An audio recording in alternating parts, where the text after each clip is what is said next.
मंगलम भगवान विष्णु मंगलम गरुड़ध्वजा मंगलम पुंडरीकाक्ष मंगलाय तनोहरि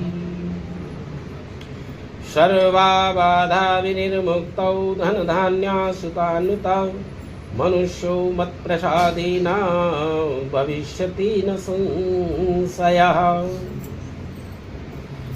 अज्ञानान्तिमिरान्धस्य ज्ञानाञ्जनशलाकया चक्षुरुन्मीलितं येन तस्मै श्रीगुरवे नमः।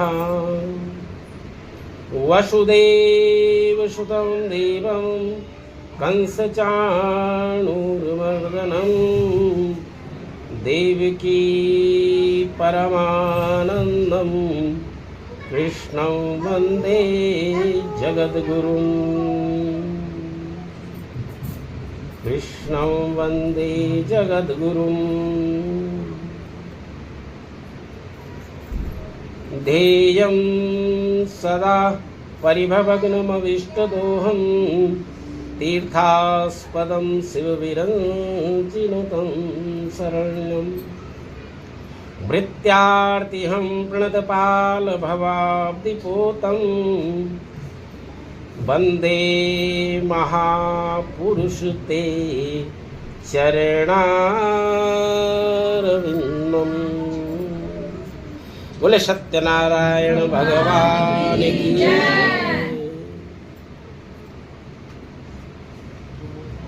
आइए भक्तजनों,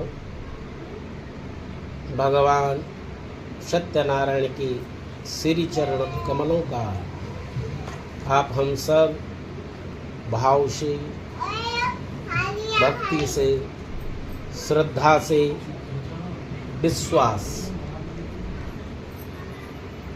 के साथ नमन और वंदन करते हुए और सत्य को समझने का प्रयास करें। कोशिश, जगत के लिए हम बहुत कोशिश कर रहे हैं, बहुत प्रयास कर रहे हैं, बड़ी मेहनत कर रहे हैं। किसके लिए? जगत के लिए। लेकिन जगदीश्वर को पाने के लिए हमारा कोई प्रयास नहीं है, किंचित प्रयास नहीं।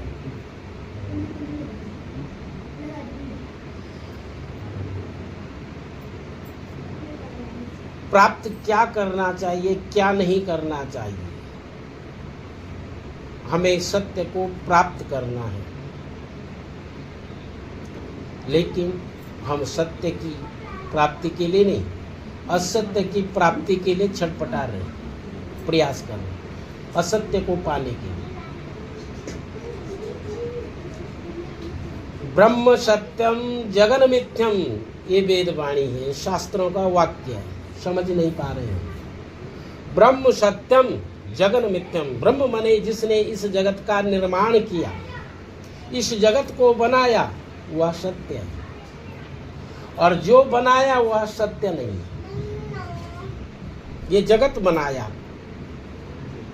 लेकिन यह यथार्थ में सत्य नहीं है। क्या है? विष्णुर्माया भगवती यया सम्मोहितम जगत, ये भगवान की माया है। जैसे हमारी आपकी छाया होती है, ऐसी ही माया है। अपनी छाया को कोई पकड़ पाया आज तक, या पकड़ सकता है? जैसे हम छाया को नहीं पकड़ सकते हैं, ऐसे ही हम इस माया को भी नहीं पकड़ सकते हैं। असली तो हम है, और जो हमारी छाया है वो क्या है? नकली है। उस छाया को हम नहीं पकड़ पाते हैं। ठीक इसी प्रकार से असली जगदीश्वर है, परमात्मा है, ये जगत असली नहीं है, नकली है। तो हमें नकली को छोड़कर असली को पकड़ना चाहिए कि नहीं? तो कितना प्रयास करते हैं हम असली को पकड़ने के लिए? कुछ भी नहीं। विष्णुर्माया भगवती या सम्मोहितम जगत। तो ये भगवान नारायण की माया। तो सज्जनों, इस बात को इस प्रकार से भी आप समझ सकते हैं, इधर भगवान है, इधर माया है और इधर जीव है। जीव माने आप हम सब। क्या है? इधर भगवान, इधर हम, बीच में माया। जब तक हमने माया को नहीं हटाया तब तक वो परमात्मा नहीं मिल सकते। आत्मा और परमात्मा का मिलन नहीं हो सकता।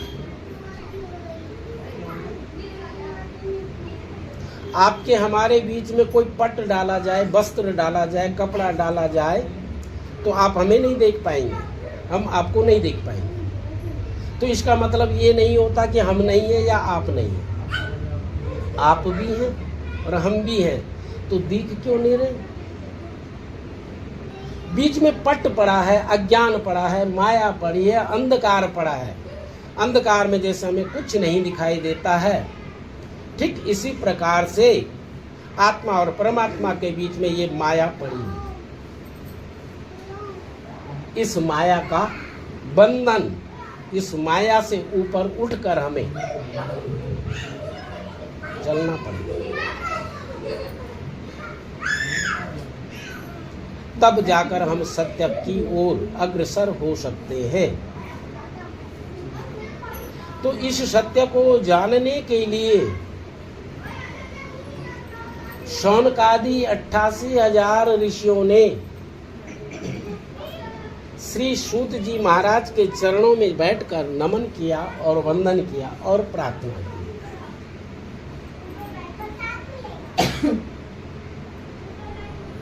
किसके चरणों में?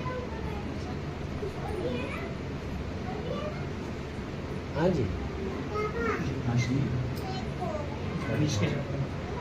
सूत जी, सूत जी के चरणों में। और सूत किसे कहते? तागा, धागा, सूती तो कहते। और ये जो सूत होता बड़ा सरल होता, बड़ा मुलायम होता, बड़ा सॉफ्ट होता है। तो यानी जो ज्ञानी होते हैं, जो शास्त्रज्ञ होते हैं, जो भगवान को जानते हैं, भगवान को मानते हैं, वे सहज होते हैं, सरल होते हैं।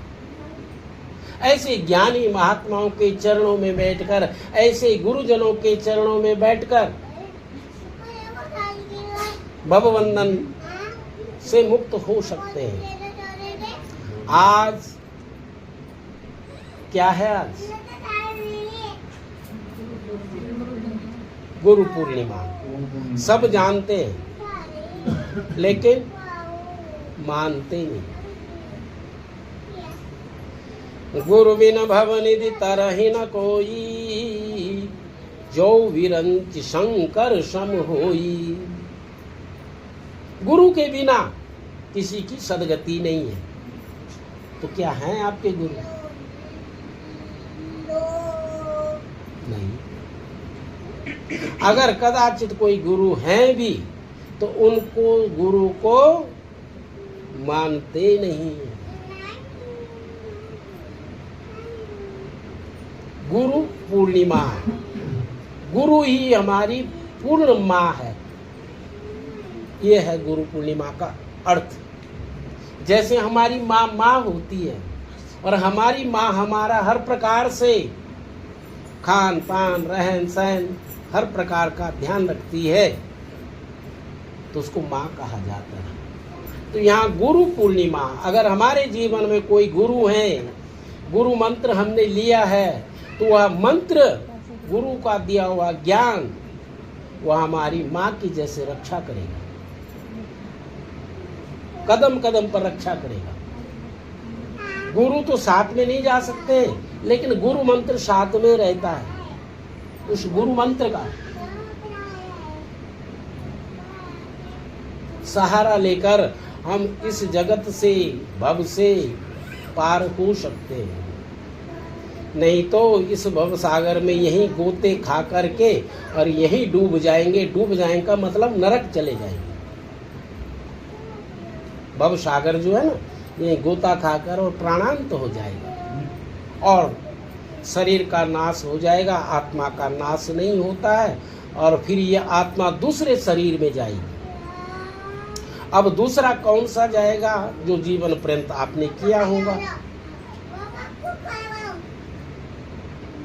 जैसे आजकल लोगों को गाय से प्रीति नहीं, कुत्ते से प्रीति है ना।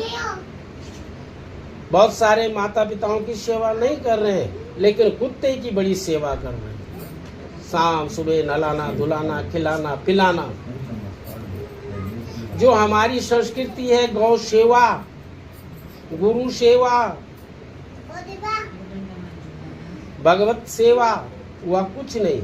माता पिता की सेवा, वह कुछ नहीं। केवल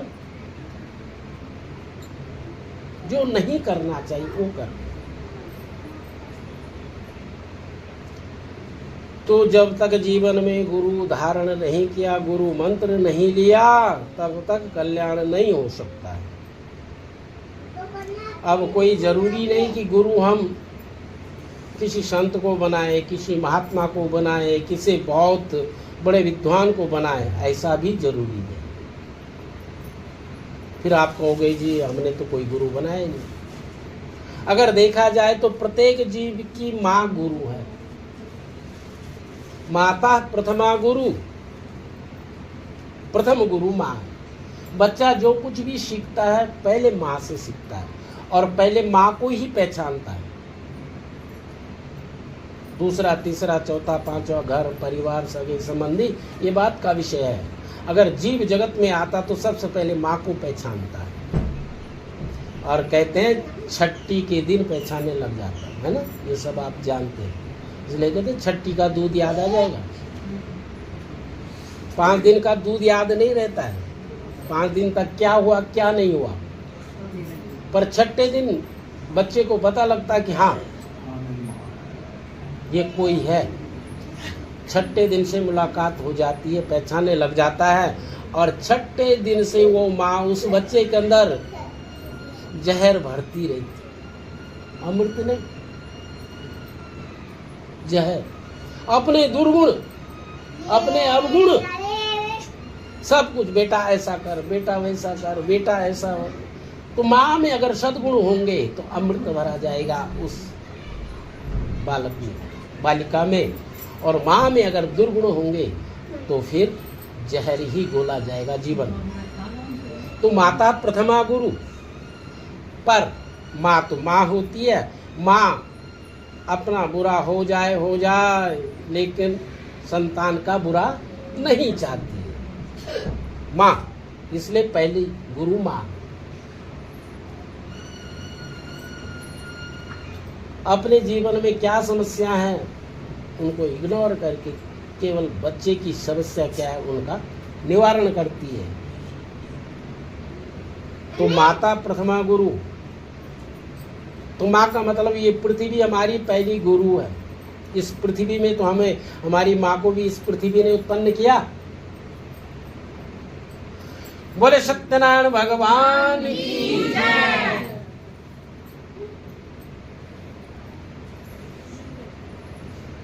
नींद भी आती है सत्संग में तो अच्छी बात है, नहीं तो आजकल गोली खानी पड़ती तब नींद आती है ना। और श्रोताओं की जगह अगर वक्ता को भी नींद आ जाए तो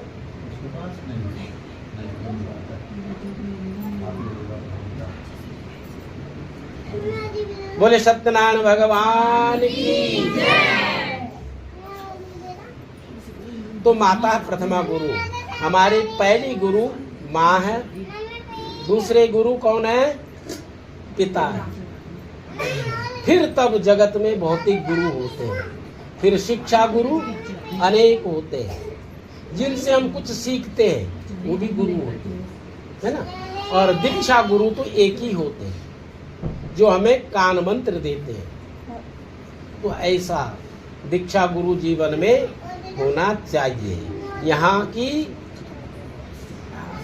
भगवान शिव के भी गुरु हैं, राम जी के भी गुरु हैं, श्याम जी के भी गुरु हैं, और हनुमान जी के भी गुरु हैं। सबके गुरु हैं।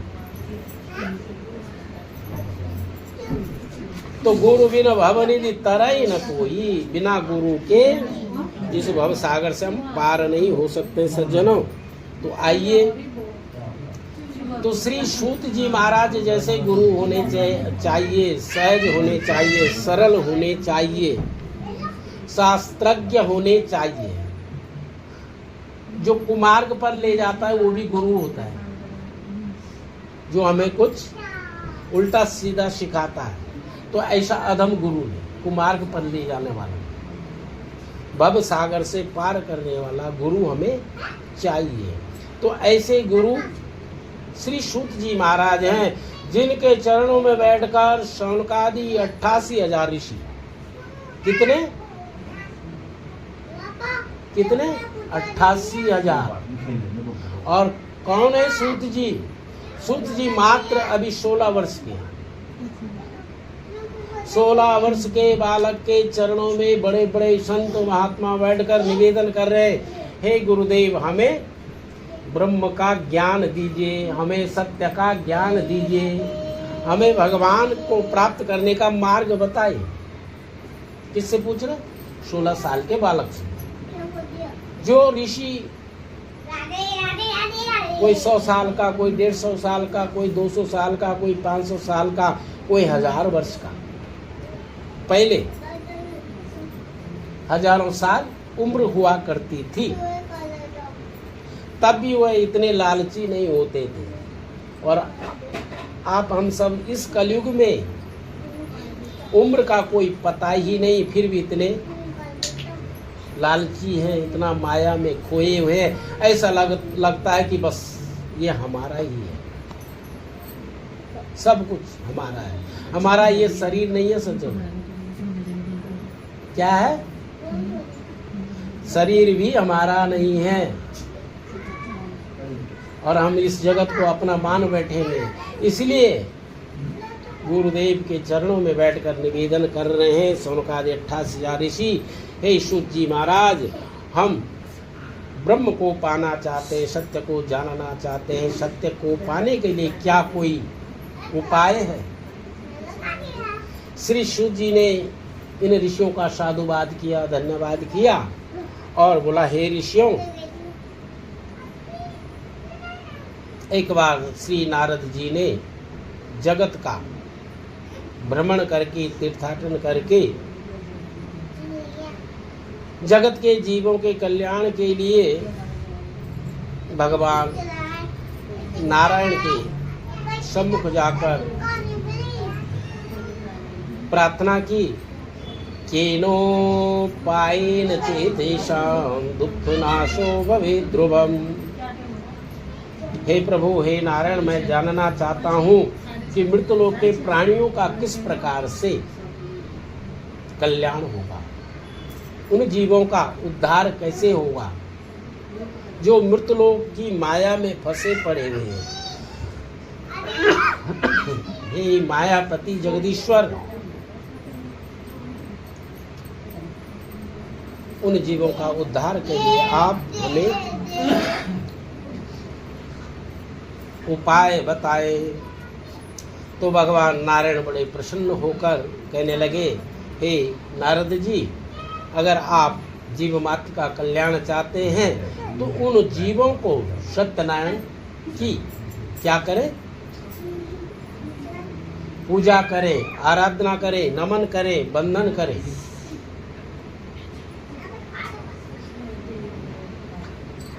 कथा नहीं कही गई है।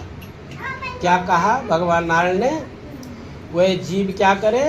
नारायण की आराधना करें, आवाहन करें, स्थापन करें, मनन करें, चिंतन करें, पूजन करें, नमन वंदन करके और आशीर्वाद की कामना करें और प्रार्थना करें।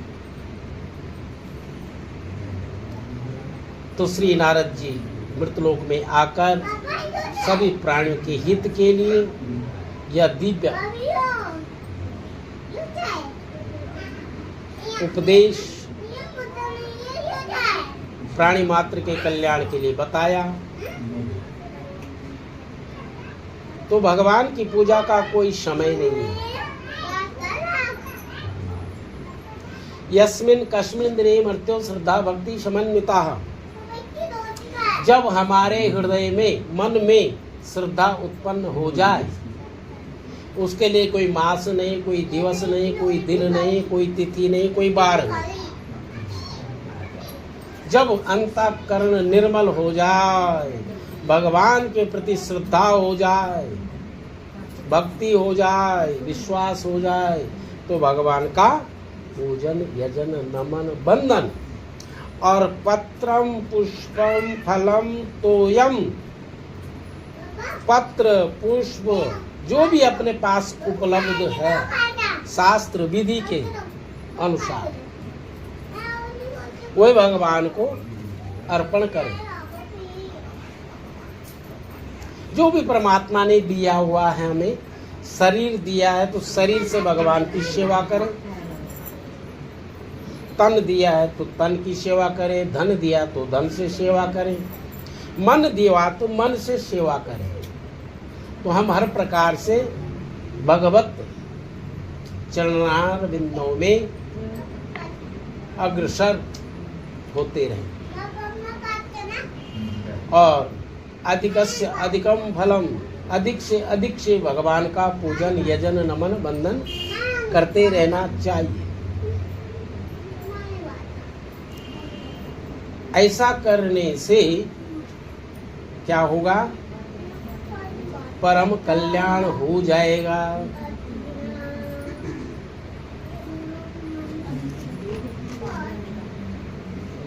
व्रतम अस्ति महत्पुण्यम स्वर्गे मर्ते चतुर्लभम तब स्नेहान मया वत्स प्रकाशाग्रते धुनः।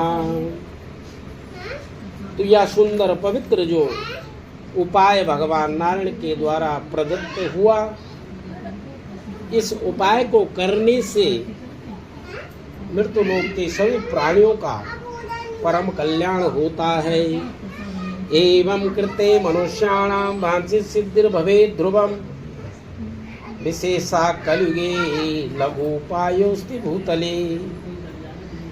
ये श्री सूत जी महाराज कह रहे हैं, हे ऋषियों, इसे लघु माने छोटा, सहज, सरल कोई दूसरा उपाय नहीं है भगवान को पाने का। मनसा वाचा कर्मणा और यथोपलब्ध सामग्री के द्वारा भगवान का पूजन करना, नमन करना, वंदन करना, यही परमात्म तत्व की प्राप्ति करता है। जय जय श्री स्कंद पुराणे रेवा खंडे सत्यनारायण व्रत कथायाम प्रथमोत्सवः। बोले सत्यनारायण भगवान की। श्रीमन्नारायण नारायण नारायण श्रीमन्नारायण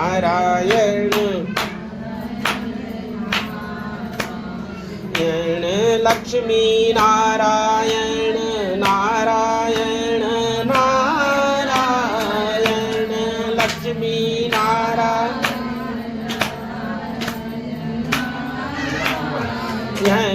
सत्य नारायण नारायण नारायण सत्य नारायण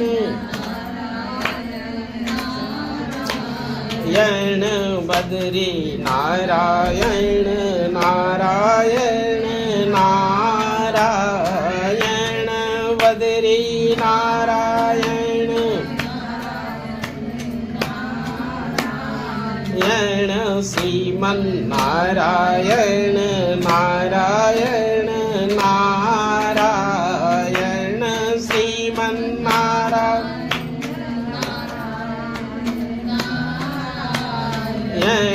लक्ष्मी नारायण नारायण नारायण लक्ष्मी नारायण यण भजमन नारायण नारायण नारायण भजमन नारायण नारायण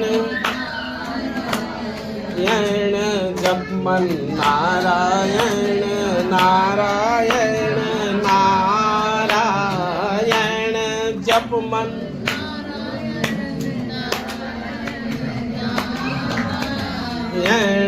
रटमन नारायण नारायण नारायण रटमन नारायण। बोलिए नारायण भगवान की। तो आइए सज्जनों, प्रथम अध्याय का